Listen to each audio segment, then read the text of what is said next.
Hello students, तो हम लोग केमिस्ट्री का फर्स्ट चैप्टर चल रहे हैं और वो है हमारा केमिकल रिएक्शन एंड इक्वेशन। तो केमिकल रिएक्शन और इक्वेशन चैप्टर में हम लोगों ने रिएक्शन के बारे में जाना, फिर केमिकल इक्वेशन के बारे में जाना, फिर उसमें कुछ इंफॉर्मेटिव केमिकल इक्वेशन को बनाने के लिए उसमें भी कुछ टर्म जाने। उसके बाद हम लोग बैलेंसिंग जाने। बैलेंसिंग में भी मैंने दो मेथड बताया, एक मेथड आपको बताया हीट एंड ट्रायल मेथड, और दूसरा मेथड जो मैंने बताया वो बताया एबीसी मेथड। जो बच्चे को जो आसान लगता है वो ले सकते हैं। एबीसी मेथड का पूरा वीडियो हमारे चैनल पे अपलोड है, जो बच्चे को डिटेल में जानना है वो देख ले।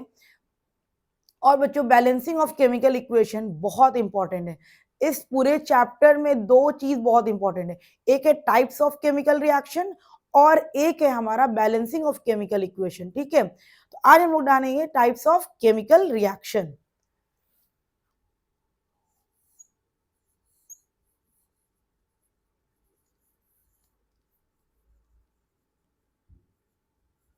केमिकल रिएक्शन, ठीक है बच्चों, हम लोग जानेंगे कितनी तरह का केमिकल रिएक्शन होता है। हम लोग जानते हैं केमिकल रिएक्शन क्या होता है। दो एटम दो आकर के जुटता है, रिएक्ट करता है और एक नया प्रोडक्ट बनाता है। ठीक है, तो किस किस तरीके से रिएक्शन होता है, कैसे कैसे आकर के अटैच होता है, उसमें हम लोग जानेंगे टाइप्स ऑफ केमिकल रिएक्शन में कि क्या नाम, कैसे अटैच्ड हुआ तो उसका क्या नाम रखा है। ठीक है, तो सबसे पहले हम लोग जानेंगे केमिकल रिएक्शन में क्या बच्चों, कि जब भी केमिकल रिएक्शन होता है तो क्या होता है, जैसे मान लिया कि हम रिएक्शन करवा रहे हैं NaCl का, सॉरी सोडियम का रिएक्शन करवा रहे हैं हम क्लोरीन के साथ।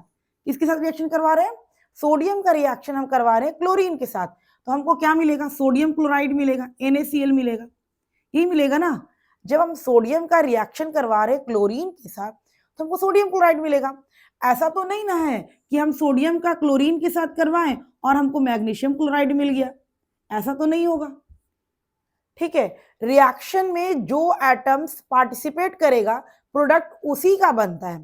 ठीक है, जो भी एलिमेंट रिएक्शन में पार्टिसिपेट किया है प्रोडक्ट क्या होता है, उसी का बनता है। ऐसा नहीं है कि रिएक्टेंट में हम कुछ और लिए और प्रोडक्ट मेरा कुछ और बन गया, ऐसा बिल्कुल नहीं होता है। जो चीज हम रिएक्शन करवाते हैं प्रोडक्ट हमको उसका ही मिलता है। जैसे मैं एग्जांपल ले रही हूँ, H2 और O2 का रिएक्शन करवाएं, ठीक है, दोनों गैस के फॉर्म में है और हमको क्या मिला? H2O मिला। H2 और O2 का जब रिएक्शन करवाएं हमको क्या मिला बच्चों? H2O मिला। ऐसा नहीं ना हुआ कि यहाँ पर प्रोडक्ट कुछ और मिल गया, यहाँ पर भी हाइड्रोजन है और ऑक्सीजन है, और यहाँ पर भी हाइड्रोजन है और ऑक्सीजन है, और यहाँ पर भी क्या है? हाइड्रोजन और ऑक्सीजन है। ऐसा नहीं, ऐसा तो नहीं है कि हम रिएक्शन के लिए थे हाइड्रोजन और ऑक्सीजन और जो प्रोडक्ट मिला वो हमको कुछ और मिल गया, या कॉपर ऑक्साइड मिल गया, कुछ भी दूसरा मिल गया, ऐसा नहीं ना हुआ। तो रिएक्शन में ये याद रखना है कि जो भी आइटम पार्टिसिपेट करता है रिएक्शन के लिए प्रोडक्ट उसी का बनता है। ठीक है, ऐसा नहीं होता है कि हम रिएक्शन के लिए कोई और एलिमेंट लिए और प्रोडक्ट हमारा कुछ और बना हुआ है, ऐसा बिल्कुल भी नहीं होता है। तो बच्चों, इसको हम लोग इस तरीके से लिखेंगे,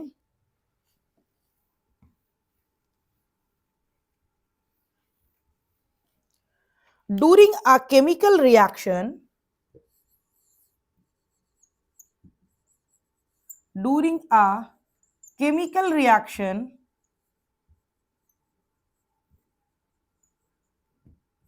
during a chemical reaction, atoms of one element, atoms of one element do not, atoms of one element do not change into those of another element, another element। ठीक है बच्चों, जो भी केमिकल रिएक्शन में पार्टिसिपेट करता है, reaction जो product देता है, ऐसा नहीं होता है कि वो प्रोडक्ट क्या होता है, चेंज हो जाता है। जो भी एलिमेंट रिएक्शन में पार्टिसिपेट किया है प्रोडक्ट क्या होता है, उसी का बनता है।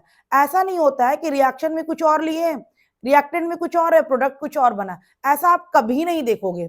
ठीक है, केमिस्ट्री में कभी आपको नहीं दिखेगा कि रिएक्शन कुछ और है, रिएक्टेंट में कुछ और लिए और प्रोडक्ट कुछ और बना।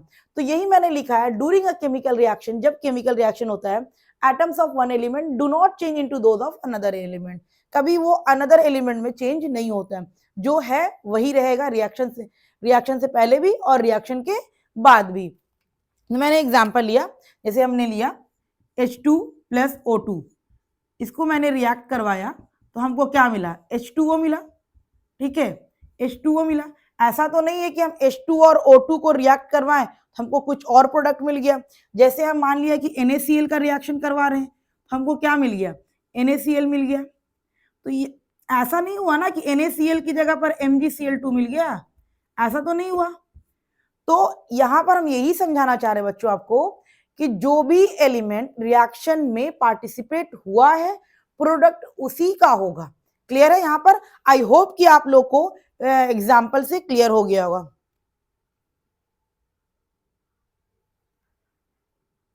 Not do item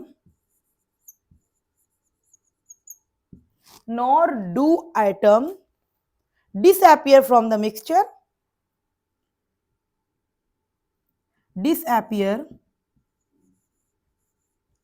appear from the mixture, जो भी हम लिए हैं वो कभी भी या डिसअपियर भी नहीं होगा, ठीक है, और appear elsewhere। देखो बच्चों यहां पर जो मैंने पॉइंट लिखा है, इसका मतलब ये हुआ कि रिएक्शन में जो हम एलिमेंट लिए हैं, जैसे मान लिया कि मैंने H2 लिया और O2 लिया तो हमारा H2O बना।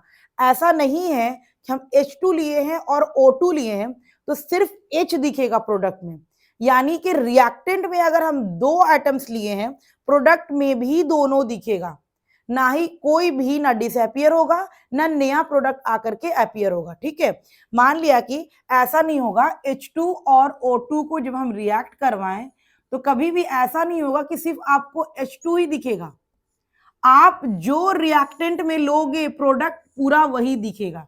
ठीक है, आप रिएक्टेंट में हाइड्रोजन लिए, क्लोरीन लिए, ऑक्सीजन लिए, फ्लोरीन लिए, जो भी आप लोग रिएक्टेंट में, प्रोडक्ट सबका आपको दिखेगा। ठीक है, लेकिन जो आप रिएक्टेंट में लोगे वही। और ऐसा नहीं है कि मान लिया कि हम रिएक्टेंट में लिए हैं Na+Cl तो प्रोडक्ट हमको पता है कि NaCl बनेगा, और ऐसा नहीं है इसके साथ कोई और आइटम आकर के जुड़ जाएगा, अटैच हो जाएगा। ठीक है, ऐसा भी नहीं होगा। यानी कि रिएक्शन जब हम लोग करवाएंगे तो रिएक्शन में कभी भी ऐसा नहीं होगा कि कोई नया एलिमेंट आकर के उसके साथ जुड़ जाए या कोई जो एलिमेंट हम यूज किए हैं वो हट जाए, ऐसा कभी आप रिएक्शन में नहीं देखोगे। तो रिएक्शन में आप क्या देखोगे, ये बहुत ही इंपॉर्टेंट टॉपिक है बच्चों, लगता है कि बहुत आसान है, कुछ भी नहीं है ये, लेकिन ये इंपॉर्टेंट टॉपिक है। ठीक है, केमिकल रिएक्शन जब हम लोग करवाएंगे, जो हम लोग रिएक्टेंट लेंगे प्रोडक्ट उसी का बनेगा। सबसे पहली बात हो गई, जो रिएक्टेंट लेंगे प्रोडक्ट उसी का बनेगा।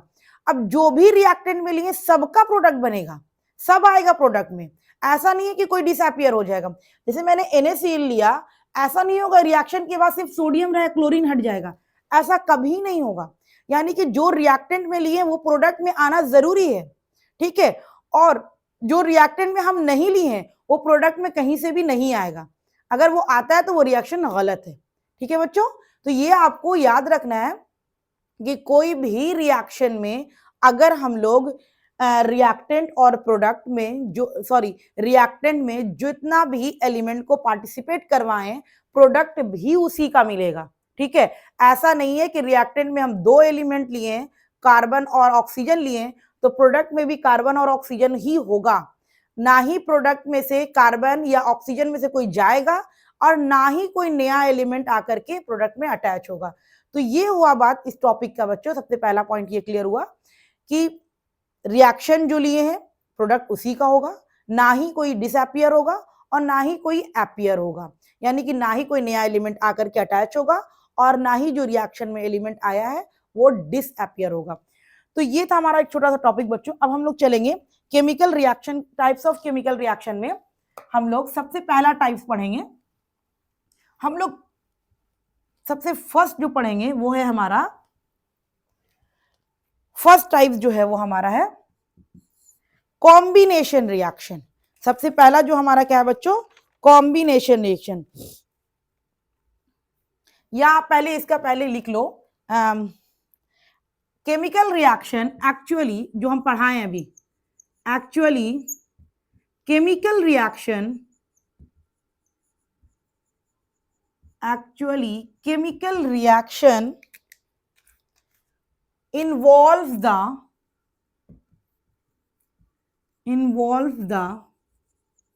breaking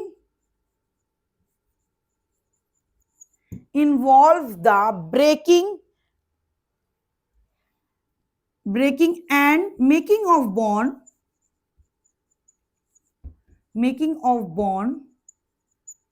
between the atoms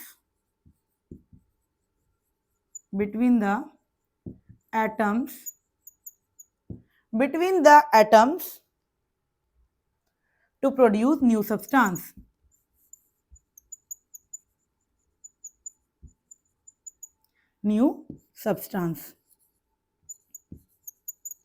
बच्चों जो मैंने पढ़ाया मैंने उसको भी लिख दिया, क्योंकि पढ़ा दिया, हो सकता है कंफ्यूजन हो जाए, लेकिन अगर यहाँ पर लिखा हुआ रहेगा तो आप लोग को इजीली समझ में आ जाएगा। तो मैंने दिया केमिकल रिएक्शन में होता क्या है, एक्चुअल में दो एटम्स के बीच में बॉन्ड टूटता है या बनता है, सिर्फ बॉन्ड टूटना और बनने का काम होता है, एलिमेंट्स कहीं नहीं जाता है, जो एलिमेंट्स पार्टिसिपेट हुआ है उसमें वही रिएक्शन में रहेगा, रिएक्ट कराएगा, प्रोडक्ट बनेगा, सिर्फ उसके बीच का बॉन्ड टूटता है और नया बॉन्ड बनता है। जैसे मैग्नीशियम हम लिए, मैग्नीशियम और ऑक्सीजन को रिएक्ट करवाएं तो ये क्या हुआ, नया बॉन्ड बना, नया बॉन्ड बना ना, मैग्नीशियम ऑक्सीजन के साथ मिलकर के एक नया बॉन्ड बनाया। ऐसा तो नहीं हुआ कि नया एलिमेंट बनाया, नया एलिमेंट या नया प्रोडक्ट कुछ नहीं बना, यानी कि जो एलिमेंट मैंने रिएक्टेंट में यूज किया था हमको उसी का प्रोडक्ट मिला, सिर्फ क्या हुआ कि एक बॉन्ड बन गया या एक बॉन्ड टूटा। यही होता है केमिकल रिएक्शन में। अब हम लोग जान रहे थे types of chemical reaction. Types of chemical reaction है बच्चों, सबसे पहला हम लोग पढ़ेंगे कॉम्बिनेशन रिएक्शन। Combination reaction,